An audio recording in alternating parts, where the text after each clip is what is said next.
Lewis. First off, I'd like to thank the Minister for obviously bringing, the Cabinet Secretary for bringing this forward. This bill does provide a genuine opportunity for the Parliament of Wales to develop the most robust legislation possible to ensure tip and mine safety. And where possible, our group look forward, and me in particular, look forward to working with members across this chamber on this legislation.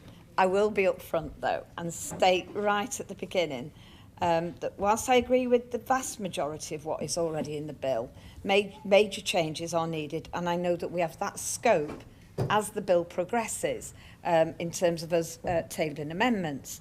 It is fair to say from all the committee chairs that have spoken that whilst you've been very generous in accepting some of the amendments, there's quite a number, if you times it by the numbers of committees, of amendments that you haven't actually in principle accepted.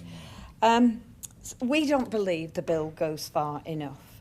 But we will, the Conservative group will be supporting the fundamental principles of this bill, and we will be looking to bring forward amendments that I hope will, and it's not always been the case, will be looked upon in the spirit that they are put forward and not the fact that they are being put forward by the official opposition.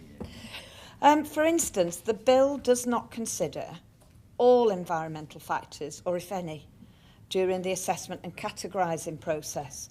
The new regime provided for in the bill focuses on disused tip instability, which obviously is a major risk, it could be, but there are also other risks that this bill could and should be covering.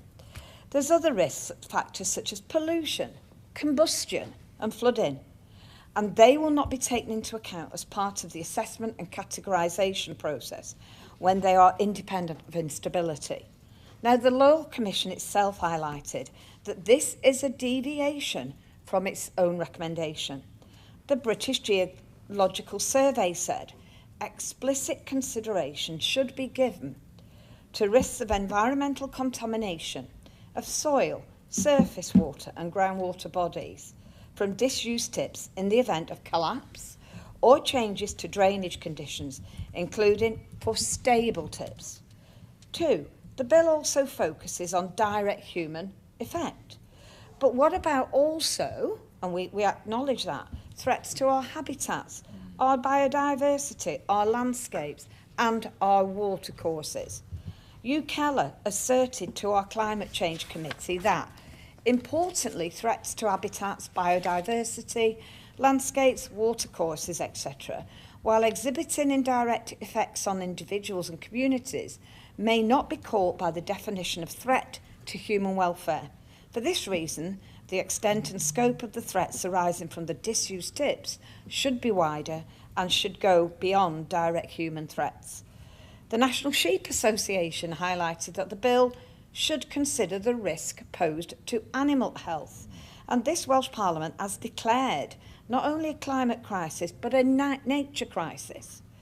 The bill does not contain any detail to address the aftermath of tip failure. Hugh Keller said it was surprising that the bill does not cover actions to address the aftermath of a tip failure.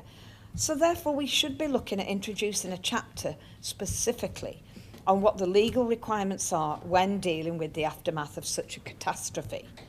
4, many contributors emphasise that in order for the authority to deliver its functions effectively, it does need suitably qualified staff across a range of disciplines. And during our evidence hearing, it was abundantly clear that we don't actually have many of those skills here in Wales.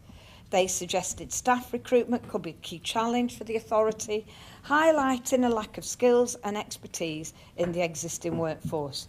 The MPA raised concerns that the establishment of the authority will exacerbate these challenges.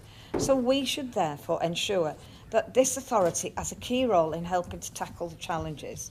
So I would like to see a chapter on the authority's responsibility to encourage skill development in the sector, such as through apprenticeships, liaising with colleges and universities. 5, there is a double standard on coal, and I and my colleague, and indeed our Welsh leader, Darren Miller, stated there's a double standard on coal. At present, planning policy only allows coal extraction in wholly exceptional circumstances. Despite our country still needing coal, we are too heavily reliant on imports.